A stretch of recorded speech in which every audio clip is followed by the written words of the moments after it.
Hello, everyone. My name is Ryan Fouts. I'm one of the operations managers for Stryker Networks. We are a managed services provider providing IT services for small to mid-sized companies. This is a series of how-to videos for our end users to provide assistance on a variety of IT topics.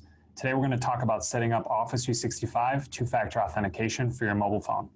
Two-factor authentication is one of the best ways to secure your account, and especially your email in today's day and age. This allows you to not only use a password to verify your identity, but also an alternate email or even your mobile phone number to help securely log you in.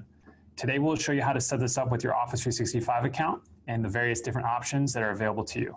Once your account has been set up for two-factor, upon your next login, you will see a prompt to set it up. I'm going to pull up our two-factor test account that I have prepared here. So you're going to want to make sure you go to www.office.com to sign into your Office 365 email account. Once you're there, you can select sign in. You're going to want to put in your organization provided email address. Once you do so, you'll need to log in with your password. I've already got it all set up here, so we didn't need to put in the password. But once logged in, you'll see your username up here at the top, and you'll also see this prompt, which says we need to set up our two-factor. We're going to go ahead and hit next. Once we do so, we're going to be provided with a couple different options. If I select this top box here, we've got three options to set up our two-factor. First is Authentication Phone. This is where we can put in our cell phone number, and we're either going to be texted a code or called and provided a code over the phone by a Microsoft automated system. Both of these options are good and relatively simple to set up. All you have to do is put in your phone number, select the option you'd like, and hit next. It will then walk you through the rest of the steps. We're not going to go over that one today specifically. The next option is Office Phone, where you can put in your office phone number as well as an optional extension. It will then call you and provide you the code just like on your cell phone. Although we don't recommend you use this, as you may not always be present in your office to be able to accept the call, and there are better other alternative options to set up. The final option, and the option that we recommend you use, is the mobile app. This will require you to download an app on your cell phone. We typically recommend this one because of the ease of use. It's a lot quicker and easier to get in your account than having to wait for a text message or a phone call. So here we're provided with two options. The first is to receive notifications. This means that on your cell phone, you're going to download and install the app, and every time you go to log into your account, it's going to give you a pop-up just like if you received a phone call, and it's going to ask you if you are trying to sign into your organization account. If you are, all you have to do is hit yes, and then it will log you in. The other option is to use a verification code. Within the app, there's an option to be given a code. If you would prefer not to receive pop-ups, then you'll just need to open the app every time you want to log in and enter the code that it gives to you. For today, we're going to set it up with notifications, as this is the option we recommend you use. Once we do that, we're going to hit the setup button, and it's going to give us a couple more instructions. First step is to install the Microsoft Authenticator app. We're going to pull up the mobile phone that we're using here, which is Android. If you're using iPhone, the steps are relatively similar. Just instead of using the Google Play Store, you're going to use the Apple App Store. I'm going to go ahead and pull up the Android Play Store here. I'm then going to search for the Microsoft Authenticator. Right at the top here, I see the right option, but I'm going to pull it up and show you to make sure when you install this that the publisher says Microsoft Corporation to ensure you have the right app. I've already got it installed on my phone here. You're going to want to download it and install it. Once you've got it, we're going to go ahead and open up the app. I've already got my personal Stryker Networks account added in here, but we're going to go ahead and set it up for the test account that we're using today. I'm going to go back to our email account, and it says in the app, add an account and choose work or school.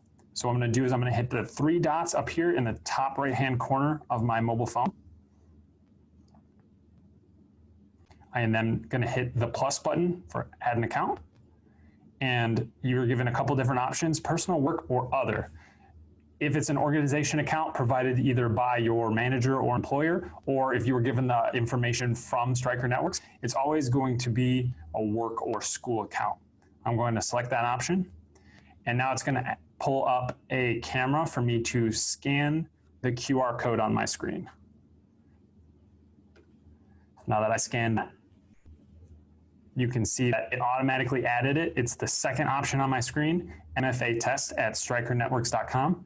If I open this up, you can see that notifications are enabled, and there's that one-time passcode that I was talking about. If I go back over to the web browser, you will see underneath the code, it says if you are unable to scan the image for any reason, you can always manually put in the information. I wouldn't recommend doing so because, as you can see, the URL here is quite long. But if you do need to manually put this in, if for any reason the camera on your phone isn't working, you can type in this code as well as the URL instead of taking a picture of the QR code, and it will add it to your app the same way as if you took the picture. Now that we've got it set up, I'm going to hit next. And then I'm going to hit next again. I'm going to pull up the cell phone here I have, and you'll see that I got a pop-up because I do have it enabled for pop-ups. And it says, do you want to approve sign in to MFA test at strikernetworks.com? I'm going to go ahead and hit approve. And if you take a look at the web browser, after a couple seconds, it's going to let me into the account. Just in case as a backup, it's going to ask you to add your cell number. If for any reason you lose the app, you uninstall it, or something goes wrong, you can always have this phone number as a fallback to be able to receive that text message code if for any reason, like I said, that app just isn't working for you. So I'm going to leave that phone number in there. I'm going to hit next. And this final screen here, it's going to give you an option to set up an app password. This is only needed if you have a very old version of Outlook. If you are using Office 365 subscriptions with Stryker Networks, you're typically never going to need to use this. If for any reason you do, you can always contact us and we'll help you set it up. I'm going to hit the done button. I'm going to hit yes to stay signed in. And as you'll see, I'm now fully logged into my account. The important thing to note is that you won't be able to accept the prompt or put in your MFA passcode every single time you sign in, so long as you're signing in on the same computer.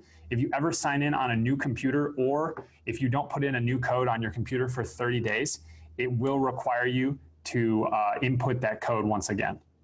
Of course, if you have any problems with any of this, please feel free to give our help desk a call, 847-328-1400, or shoot us an email at helpdesk@strikernetworks.com. That contact information is also in the description below the video.